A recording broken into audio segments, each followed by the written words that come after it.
The out-of-control corruption we're witnessing in Canada almost daily. There's no denying that the country is changing, and what it means to be Canadian is changing. 66,000 job losses, and still counting, in the last 2 months. This Liberal government has completely lost control over immigration, and now Unbelievable. You guys, do you want to live the last 10 years over again? Well, truth is, Canadian, 62 billion is just the tip of the fucking iceberg that these Liberals have put us in debt. This week, the Prime Minister asked Canadians to sacrifice more, and at the same time... The corruption in every government, but have you seen what's happening in Canada right now? Gary Anasandri is being questioned by Frank Caputo.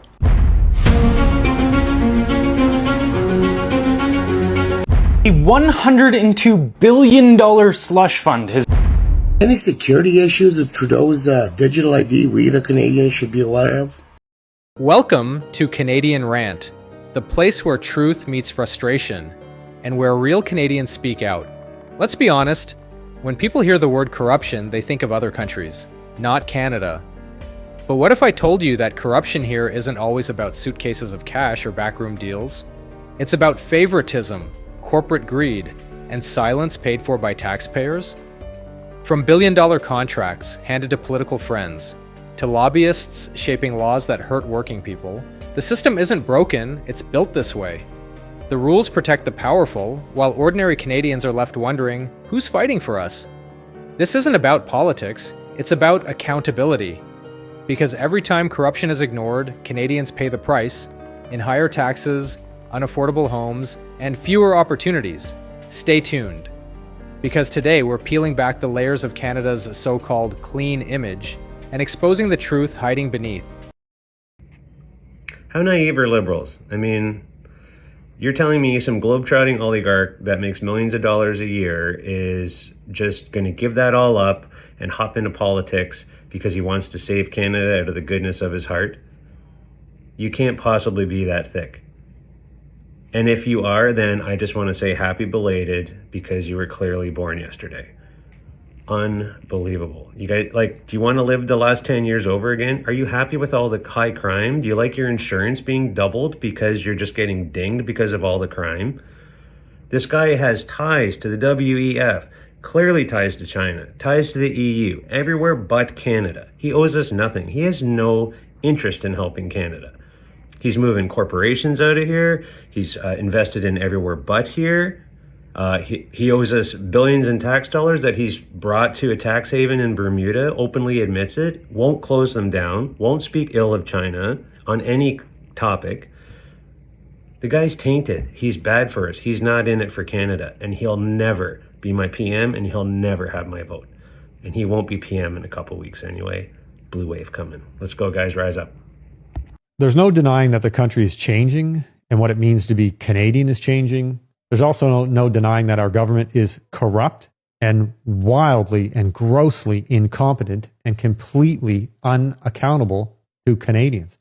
I think one of the biggest reasons why we're in the trouble that we're in this country is that not enough people are speaking their mind and taking action on the things that we need to take action on. If we don't get things straightened out in this country, none of this stuff is going to matter. If the country is burning down around us, then people aren't really going to care too much because they're going to be focused on trying to pay their rent and buy their groceries, and they're concerned with what's going on, the crime in their neighborhood and the tent encampments that are popping up around them and all these things, all these signs of things going terribly wrong.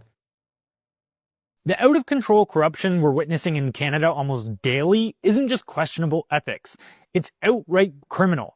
What began as an $80,000 pandemic app became a $60 million black hole. Much of that money flowed to Liberal-friendly firms, of course, some of which admitted they didn't even do any work on the project. Now, the scandal surrounding ArriveCan has taken an even worse turn. Federal investigators are probing whether crucial government emails were deliberately destroyed in what could amount to criminal obstruction.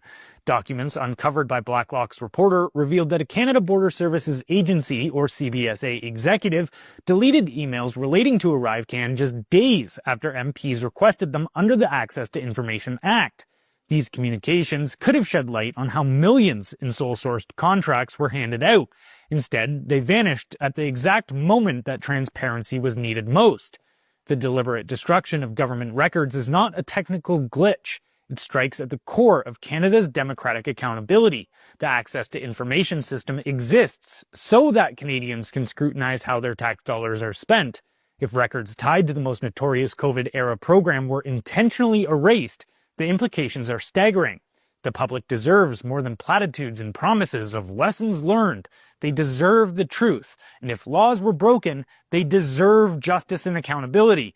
This Liberal government has completely lost control over immigration, and now they're trying to cover up the evidence. One of the first decisions Mark Carney made as Prime Minister was to stop publishing Canada's immigration numbers. I'm not surprised. No more monthly reports, no transparency. Just silence, quietly hoping nobody would notice. And it was the same with the budget. Because Trudeau run massive deficits, and now Carney's answer is to not balance the books, but to also skip the budget altogether. The Liberal way. If a CEO in a private sector company hit the numbers, the shareholders would sound the alarm. And in government, Canadians should do the same. Yeah. You can't close the blinds while the house is on fire and expect people to believe that you have it under control. Because a country that hides its numbers hides its problems. And if you hide the problem, you can't solve it. So as Conservatives, we call on the Prime Minister, Mark Carney, and the Liberal government to be straightforward with Canadians and to start publishing the numbers again. We will not find another period in our history when it has been worse to be a young person. I credit him for that. But instead of saying, given that things are so bad, we Liberals are going to reverse course on all of the policies of inflation, of blocking home building, of standing in the way of resource projects. Instead of that, he asked young people to make more sacrifices. This was the sacrifice speech to Canadian youth. And he said it's going to take lots of time to reverse all the damage. Mr. Carney, our youth have sacrificed enough. All they have done for the last 10 years is sacrifice. They're living in their parents' basement well into their 30s. Their rent has roughly doubled. And in fact, the most recent inflation data says that it's up another 4%. The purchasing power of their paychecks are down. More of their money goes to taxes than into food, clothing, and shelter combined. They are no longer safe on their streets. This is our Canada. Protest in different ways. Attack from all sides. Protest from all sides. Get creative, folks. Signs ain't gonna work. Petitions ain't gonna work. Get creative. Hey, Anonymous Nation. We need your help up here in Canada. Any security issues of Trudeau's digital ID we the Canadians should be aware of? Please let us know. Creative. One way. This week, the Prime Minister asked Canadians to sacrifice more, and at the same time, the Minister of Immigration advertised Canada's free healthcare system on Twitter to bolster an already unsustainable level of immigration that the Liberals have undertaken. And they did this all while emergency rooms are overflowing, and most people can't access basic primary care or diagnostic, or seniors accessing long-term care. This isn't fair to anyone, including newcomers. With the healthcare system barely being able to serve the people in Canada right now, will the Liberals apologize for falsely advertising that Canada has the capacity to be the world's walk-in clinic? The Honourable Comment Secretary to the Minister of Immigration. Mr. Speaker, we understand that there are pressures in the Canadian economy, in the Canadian society, because of, among other factors, ensuring that we have a sustainable immigration system. And that is exactly what this government is doing. In a few weeks' time, the member will know she is the critic for the Conservative Party on immigration. There is a level plan that will be presented. It will be sustainable. It will ensure that talent attraction is at the heart of the strategy. And I implore my colleagues to, instead of politicizing questions of immigration, to put serious ideas on the floor that are constitutional. I emphasize that are constitutional. A $102 billion slush fund has been exposed by an anonymous X-user, revealing taxpayer money being funneled into corrupt international institutions and ideological pet projects. This is not a fringe conspiracy. Anyone can verify these numbers on the government's own website. Some highlights, or well, lowlights of this fund include $900 million annually for the UN, $44 million to Luxembourg for a climate initiative, and $10 million for abortion services in London, England. A staggering $186 million goes towards vague initiatives to promote women, $75 million props up the wine industry, and $200 million funds Canadian media, which conveniently acts as a propaganda arm for the Liberal government. Even more shocking are the countless millions given to foreign banks, including the Asian Development Bank and African climate projects. Canadians are also funding police forces in other nations, while domestic law enforcement struggles to keep up with rising violent crime in our own neighborhoods. DEI initiatives and multiculturalism projects receive a blank check, even though evidence suggests they deepen division instead of fostering unity. This isn't government mismanagement, it's government betrayal. Billions are funneled to activists, international institutions, and corrupt programs, while Canadians are left with inflation, crumbling healthcare, and poverty. The Liberal Party isn't governing, it's looting. A 100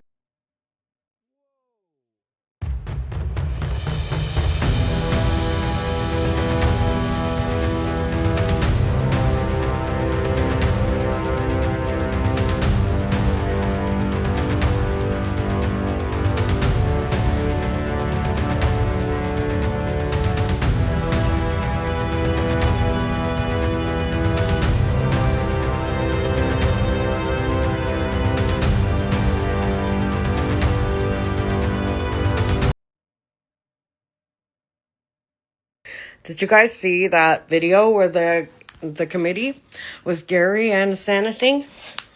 That's how I say his name, because I can't pronounce it.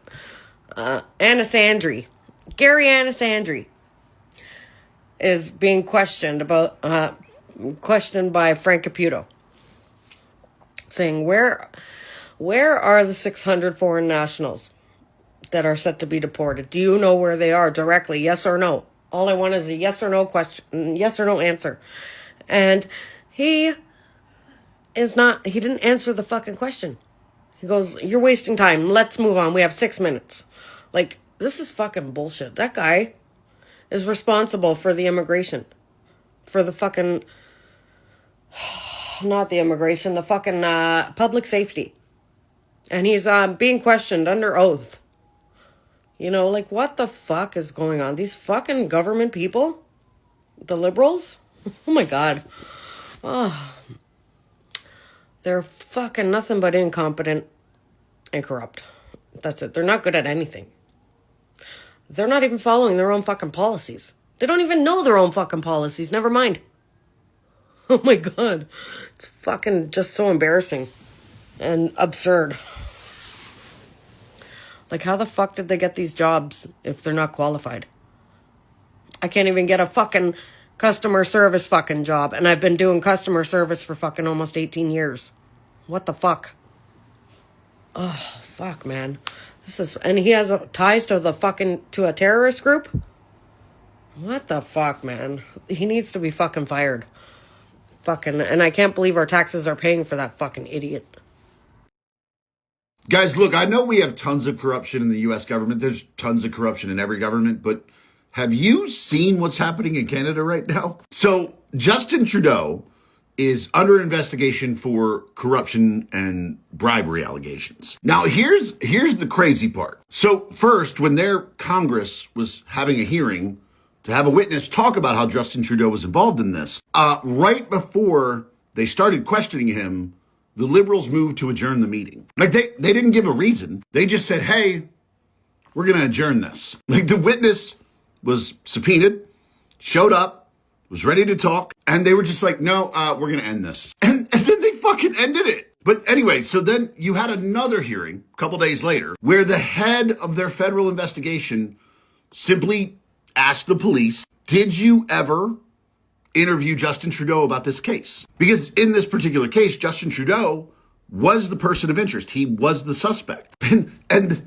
they actually answered no. Not only did they never interview the person of interest, the suspect, but then he asked him, Was there ever an attempt to interview him? Which the answer to was also no. And he pointed out that he's been an investigator for 45 years. And never, ever in those 45 years has he ever had a case where the person of interest, where the suspect was not interviewed. And especially never seen a case where the person of interest, the suspect, wasn't, that they didn't try to interview him. So like, look, just to put that into perspective, like imagine that. Like not only did they never interview the guy who they're accusing of doing this, and not only did they not try to interview him, but when they are having the hearing to have a witness explain how he was involved, they adjourn the meeting before they do the interview. Because like, look, I know our government's fucked up in its own way, but damn.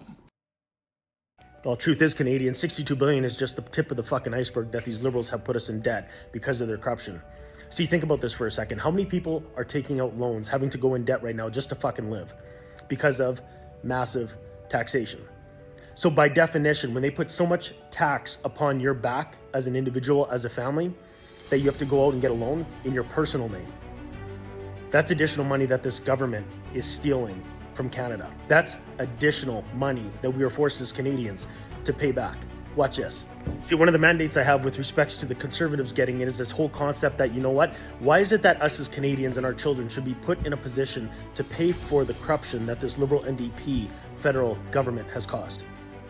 See, if you do not look at this situation and follow the money, if you do not bring justice to this situation, by definition, the Conservatives that'll be in power next are going to allow us as Canadians to suffer the ramifications because they chose not to follow the money, not to get justice, which is needing to occur to pay back this money. See, I'm of the belief that what needs to happen is you need to follow the money and put justice in place, because that is the fastest way to pay back this $62 billion plus that this fucked up Liberal NDP government has put upon our backs as Canadians. Every fucking business that received money and didn't provide a service but stole the funds from us as Canadians, they need to be investigated. Money needs to come back. There needs to be some fucking jail time.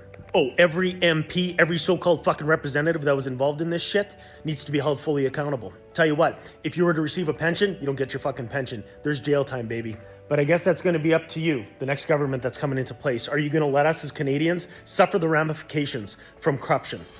Or are you going to put justice in place? Are you going to figure out where the fuck the money went?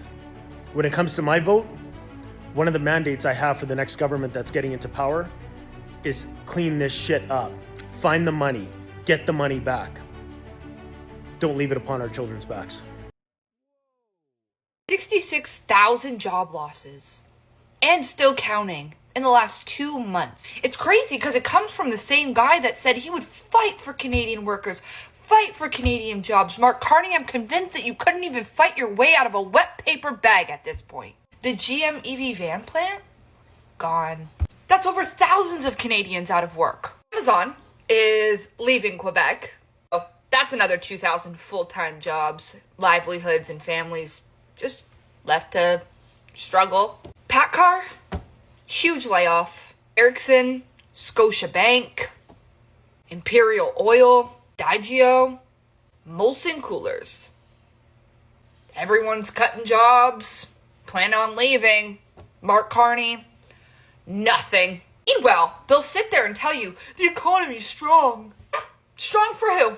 It sure the hell isn't for the Canadians that are trying to feed their families. The Liberals poured billions into foreign-owned companies and pretended to protect jobs. But what did we get?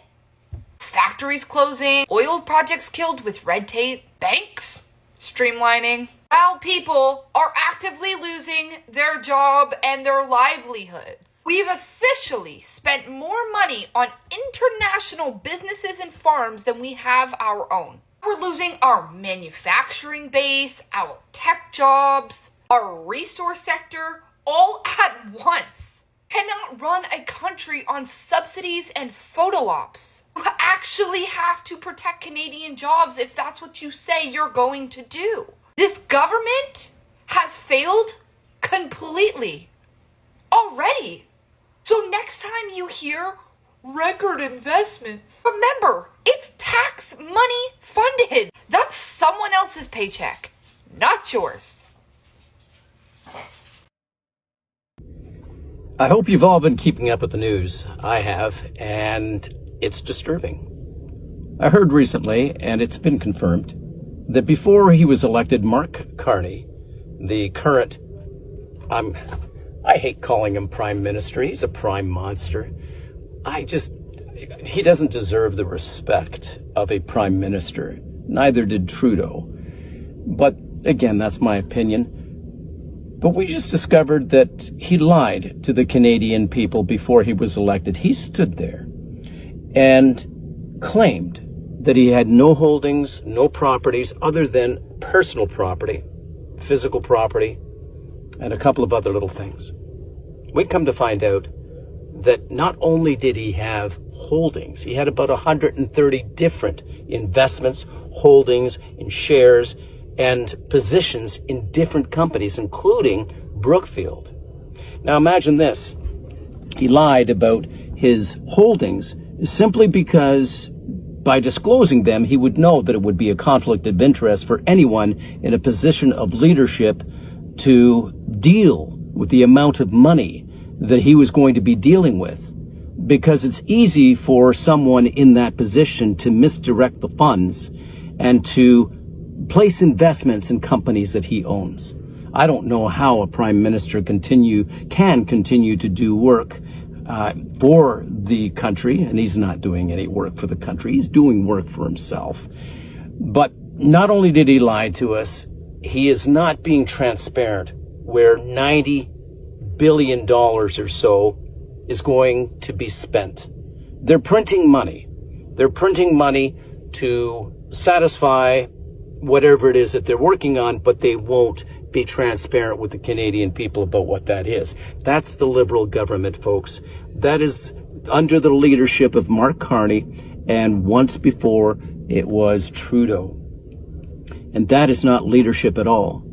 See, the way I see it, when a government is elected, they answer to the people. They answer to us. Sure, they make decisions for the welfare of the country, but they don't hide it. And they don't lie about it. And that's what we've seen with both Trudeau and Mark Carney. We've seen the lies. We've heard the lies. We've seen how money has been lost, misdirected, unaccounted for. And where do you think all that money is going to come from? How is it that they're going to pay this enormous debt? The one that was left by Trudeau and now another $90 billion by Mark Carney? Who's going to pay for that? You and I, folks, and our children, and our children's children. This is not government. This is dictatorship.